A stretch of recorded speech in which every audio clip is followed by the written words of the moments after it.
the Monetary Policy Committee's latest review has resulted in another 50 basis point hike in the repo rate. The repo rate now moves up to 5.4%. Cumulatively, you've seen the repo rate move from 4 to now 5.4. And if you take it from the reverse repo rate, which at one point was the operative rate, we've gone from 335 to now 540 being the operative rate.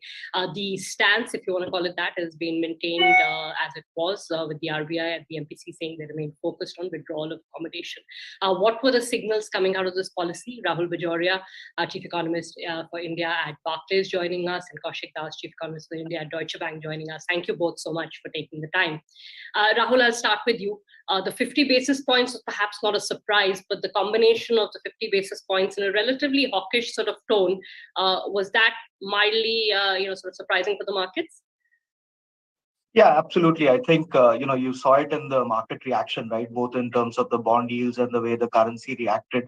The expectation was that, the RBI would sort of pay a little bit more heed to the fact that commodity prices have been coming down, and that should feed into the inflation. But I think perhaps the MPC kind of decided that, it was a good opportunity to sort of build in a fair amount of caution, given that in the last few meetings, we have had upside inflation surprises and, forecasts had to be revised higher. So might as well take the opportunity to sort of, signal that till the time inflation comes back within the target band, right? At least as Deputy Governor Patra indicated, that's a two-step process. So till the time we hit the first step, the foot will not be taken off the pedal as far as the hiking cycle is concerned. And I think that probably is a more assuring message, from a long-term standpoint as far as the inflation fighting credibility of the central bank is concerned.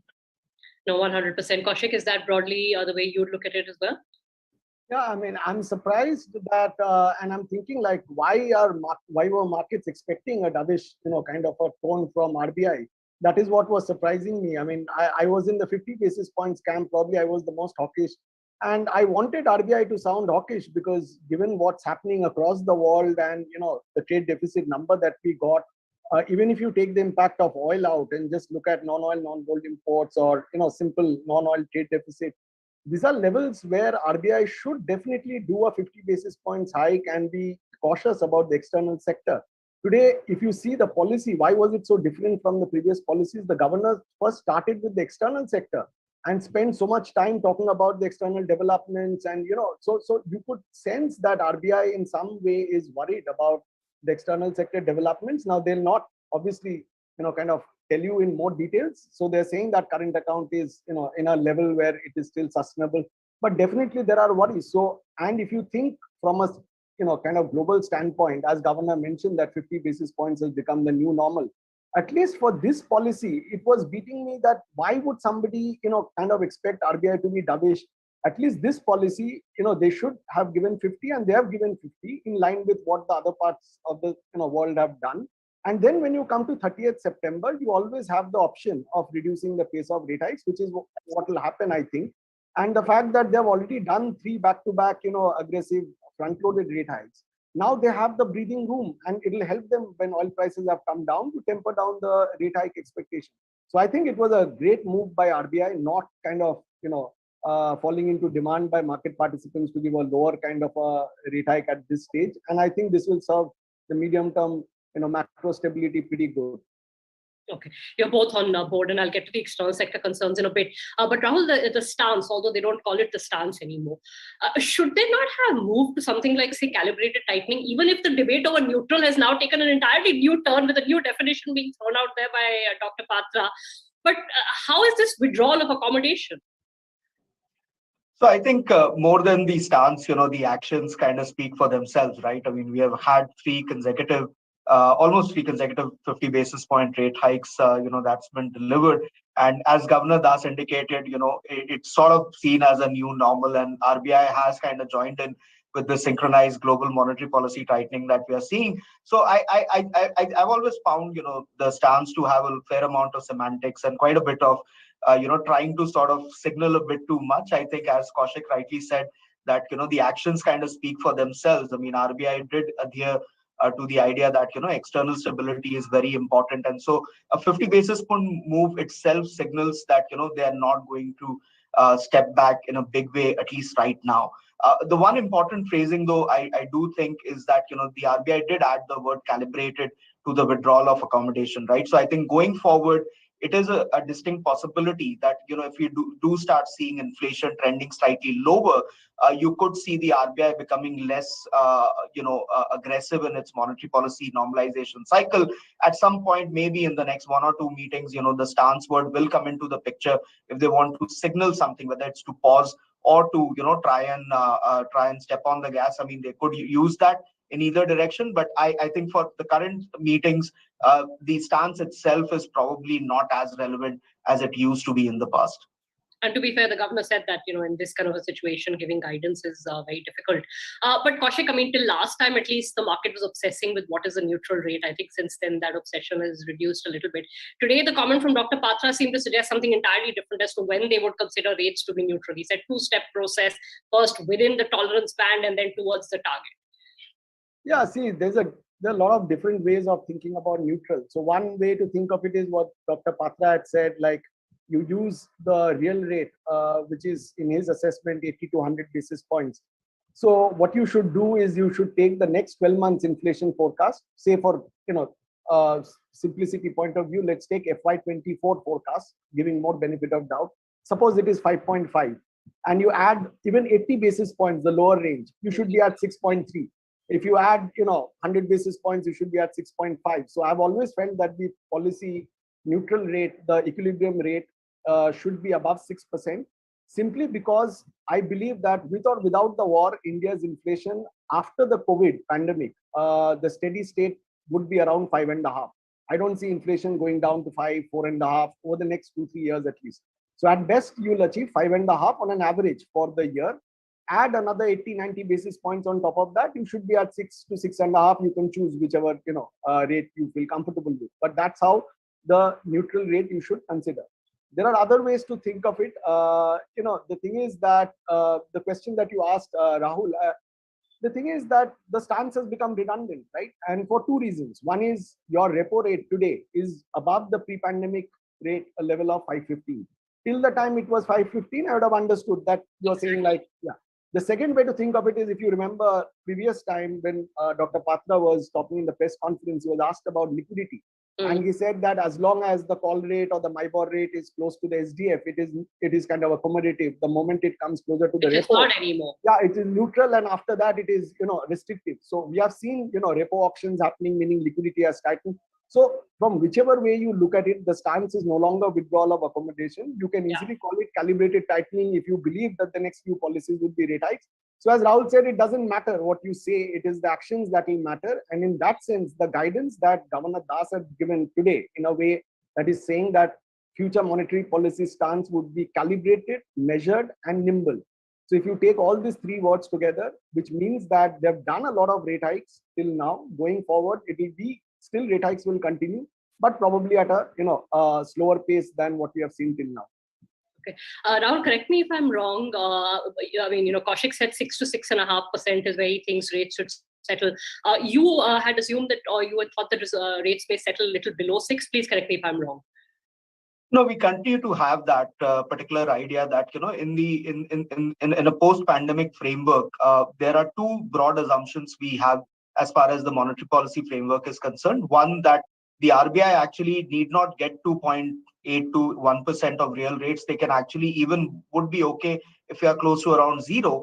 And in the entire situation, even the 4% target is a medium-term target. The first objective remains to kind of get to the target band itself, right? And in this particular environment, I think the RBI is going to probably want to get to that point by the end of this year. Now, in terms of our trajectory, I mean, earlier we were expecting a 35 basis point move in this meeting and then 50 basis points of rate hikes in the subsequent 2 meetings. That trajectory still remains the same. It's just that because of today's 50 basis point move, we have increased our terminal rate expectation to 5.9. My sense is that if we start seeing some downside surprises in inflation in the next couple of months, which we think is quite likely, and inflation should come back to the target band by October, November, there is a distinct possibility RBI may not even have to hike rates in the December meeting. But our base case at the moment is that December is going to be the last rate hike, at least for some time. Kaushik, just moving to the external sector, as you pointed out, there was a fair amount of commentary around the external sector. They would never, sort of admit that the rupee or what's happening globally is playing into their rate hike decision. But in many ways, they did sort of, signal that. Even in the inflation section, they do mention the risk from a, weaker currency, etc. So, the global factors very much are playing on their mind right now. Yeah, so the broader view is that these are all not isolated islands. Exchange rate, interest rates, these are all connected in some way, right? So when the Fed is going to hike so much, and they have hiked and they're going to go for 50 or 75 again, today we have the non-farm payrolls report. So the Fed speak, if you see the last few days, they have tried to dispel the notion that Fed is going to pause and cut rates, and the Fed is trying hard to say that we are not done yet, or we are not anywhere close to saying that we are done. And they could move up rates to 3.8 or 4% by early next year. In that situation, you can't stay in an island and say, oh, I'm not going to do anything because, and it's not that India's inflation has come down to such extent that you're getting that kind of comfort. I mean, look at the rice inflation risk that is there given the sowing. You don't know what will happen after 3 months. So the best way to do policy at this point of time is go with the flow. If you have inflation on the higher side and people are giving more rate hikes, for the time being, you also do the same, not maybe 1:1. And then when you go forward, you decide whether you need to do it or not. As Rahul said, at some point of time, if they feel they don't need to do it, having done more in the previous few meetings, they can give it a pass. I'm not saying that you should not be pragmatic and you have to be mechanical like a machine. But at this point, I think 50 was required. If RBI sounded dovish when Bank of England to ECB to everybody hiking 50, it would have looked a little, kind of strange. And if you look at the trade deficit number, I mean, we are not expecting 31 billion per month from here on. Oil has come down. Exports will go up, as Dr. Patra said. But even if you apply a 22, 23 billion, trade deficit per month, your current account deficit is not going to come down below 110 billion. And that itself is giving you a BOP deficit of 60 billion. We have already seen rupee kind of, being under pressure. So my limited point is that there has to be some minimum interest differential that has to be maintained between the repo rate and the Fed funds rate. You can debate what it is, but you cannot keep on squeezing it and expecting that the rupee or the external sector will be not under any kind of pressure. The foreign investors have to see value to invest in India. From that standpoint, a little bit of interest differential has to be maintained. And I think RBI has done a very good thing of hiking 50 basis points today. Absolutely. Rahul, you want to jump in on this? I think some, people have a view on what that interest rate differential should be. But even if you don't, what Kaushik is saying makes absolute sense. No, it does. And I think one thing that clearly stands out is that today's move, being a bit more aggressive than what perhaps was being anticipated, certainly in light of declining commodity prices, will do further to enhance the credibility of actions, right? And as Kaushik rightly said, that when everyone is, going aggressively, there's no real reason for the RBI to stand out from the crowd, even if an opportunity presents itself. I think where, I probably have a slight difference of opinion is, interest rates are not going to help stabilize the rupee, right? I mean, an interest rate defense historically has not been a good thing, but then not having that in the arsenal also is going to create some challenges, or it will make you stand out. So I do agree that, we need to have some degree of interest rate differentials with the major central banks. But then, if inflation is declining, and a lot of India's inflation is actually going to be domestically decided, it's not just going to be a function of global prices. In that particular situation, I think we should do what's right for us. And, the RBI certainly seems to have kind of indicated a certain greater degree of data dependency going forward, which I think is the right approach, particularly at this point in the cycle. Just one point can I make about this interest differential? A lot of people say that, and I will also say the same thing. It doesn't mean that you maintain a differential that tomorrow you'll have debt inflows coming in and all the problems will be solved. But what you don't know is that if you don't do something, how much outflows can happen or how much pressure you can face. That counterfactual will not know if you don't do. So even after doing, you might still have pressure on the currency, but maybe at a lower extent compared to if you did not do. Turkey is a good example, right? I mean, doing monetary policy when exchange rate is going in the other direction. So I guess at certain points of time when we have a globalized world and the Fed is hiking, ECB, BOE, everybody is hiking, and this obviously countries are not used to hiking 50, 75, and their inflation obviously is at a much higher level than what We are used to. But I think India being a part of an emerging market pack, it helps that you keep a little bit of conservative view. And there is no sacrosanct view that RBI cannot cut next year. I mean, if you have raised interest rates to 6.5, and after say 3-4 months in 2023, you see the whole world changing and everything crashing, RBI can start cutting rates even in second half of 2023. We are not there yet, but I'm just saying. So, yeah, no, that's what the OIS markets are signaling, right? That the turn will be relatively quick, I guess. Just shifting focus to the growth and the inflation numbers. Rahul, inflation, I mean, well, like you said earlier, perhaps they're being prudent to wait and watch to see whether any of these downside in commodity prices, etc., will help us. Or are there more localized pressures which they're now fearing? Price, for instance, they mentioned. I think there is an element of perhaps caution, being built in, because in the first couple of MPCs this particular year, the RBI had large forecast misses, right, which were largely on the back of supply side pressures. I think the governor did indicate today in the press conference that, the demand side price pressures are not as evident as the supply side price pressures are. But then clearly, if you look at a bunch of commodity prices globally, we are going to see the pass through. One area I think which perhaps is a bit unclear is to what extent they are passed on, because the government and the private sector may want to increase their margins or taxes, which were reduced through the last 6 months.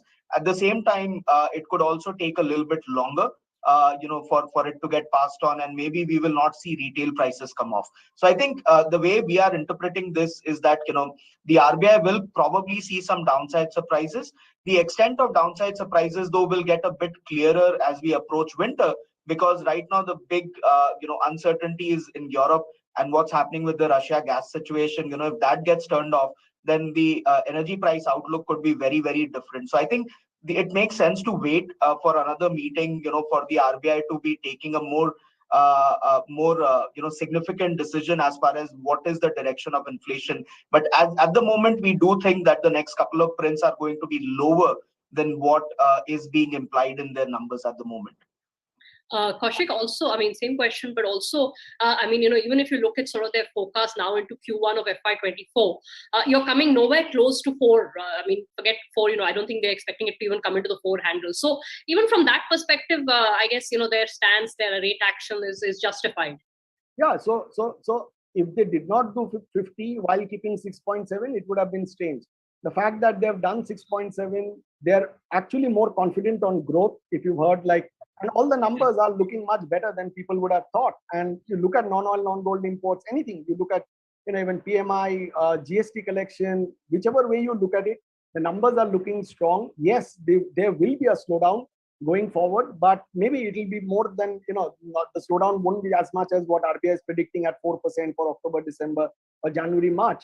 And the real slowdown probably would come in FY24. That's what our view is. And that's why we have a growth estimate of 6% for next year compared to 6.5 Bloomberg consensus estimate. But on inflation, a couple of things. One is CPI doesn't give that much weight to fuel, right? That's why you're seeing WPI having gone up. So similarly, if prices come down, the impact on CPI will be lesser compared to WPI. So you have to keep that in mind. The second is you have all this risk of services sector inflation momentum being strong and continuing over the next 3 to 6 months. So core inflation could remain high. Electricity tariff revisions, this one-offs that can hit you. Even mobile phone carriers increasing their tariffs. So you don't know about all these factors. And I always felt that October, December at 6.2 was on the lower side, and even January, March at 5.8 is on the lower side. Our own forecast is close to 7 for October, December, because we are looking at July, September to be a little lower than what RBI has given, something like 6.9 compared to 7.1. Remember that RBI had given 7.4 for July, September. So they have brought it down to 7.1. We think it will be even lower because I'm getting a July CPI estimate of about 6.6%. But then the point is that going forward, it may not correct continuously, and October, December could be more sticky and staying closer to the 7% mark because of the food price related uncertainty. And then January, March, I'm looking at a number average of 6.5, whereas RBI has given 5.8. So my thought process was that at this point of time, given all this uncertainty that Rahul talked about, it's better not to touch anything. 30th September is when RBI comes and gives a detailed forecast in the monetary policy report, does all the adjustment of oil prices. That time, if you feel like you can bring it down to 6.5 or whatever it is, and even on growth, you'll get the April-June GDP number. If it is higher than 16%, then you can adjust it upward, downward based on how the world is looking at that point of time. This was a very prudent move not to touch anything at this point of time and give a consistent 50 basis points rate hike at this stage, and then we'll evaluate 30th September what we need to do. Rahul, same question to you on growth. Although I had two sort of points. One, have we built in what would happen in the face of a global recession? Two, I mean, with rates going up somewhere in the vicinity of 200 basis points locally, I'm talking about. I mean, it would be one would expect some sort of growth impact from that as well. So maybe one way to kind of think about it is that, as Kaushik rightly said, a lot of the indicators that are coming in on the growth, not just in nominal terms, but in real terms, are also probably a tad stronger than what the baseline expectations were implying. So perhaps the RBI is accounting for the impact of the rate hiking cycle, but then growth would have probably been higher without the rate hikes themselves, right? I mean, we would have probably been closer to around 7.5, 7.6% growth.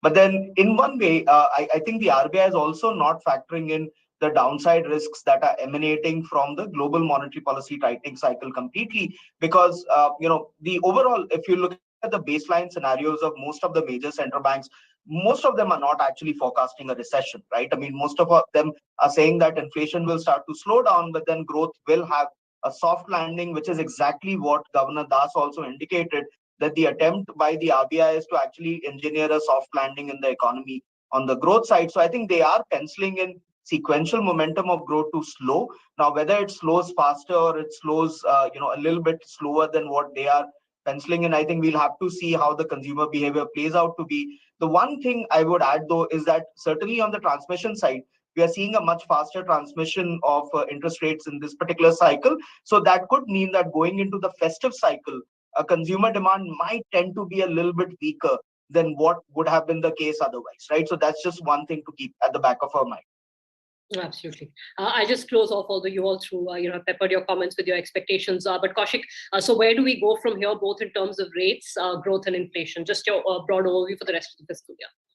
On the growth part, remember that next year, FY24, is the pre-election year. So from some point of view, you would have fiscal support continuing because that is the year before election. And also MSPs could be increased at a much higher rate. If you remember 2018, we had a big increase in MSP before the 2019 election. And that could be required given the way gas prices have gone up. Maybe everything the government could not give this year. So next year you could have more, giveaway. And, so the fiscal support, in my view, will continue next year as well. And to that extent, growth would be supported to some extent. Now the question about global impact, normally the sensitivity is about, roughly 50 basis points. So if US, Europe and China kind of slow down from their baseline estimate by say 1 percentage point, whichever point you take, and from there you take down 1%, India would slow down by 50 basis points. So we have already factored that in our model and taken a 6% growth for FY24. But if there is a even deeper slowdown in all these advanced countries, including China, then can India's growth go down to 5.5% to 6% range? It can go down next year. And that's why, I think RBI will go up to a certain point between 6 to 6.5. Beyond that, they'll not want to hike interest rates. And then, let the natural, inflation moderation to happen.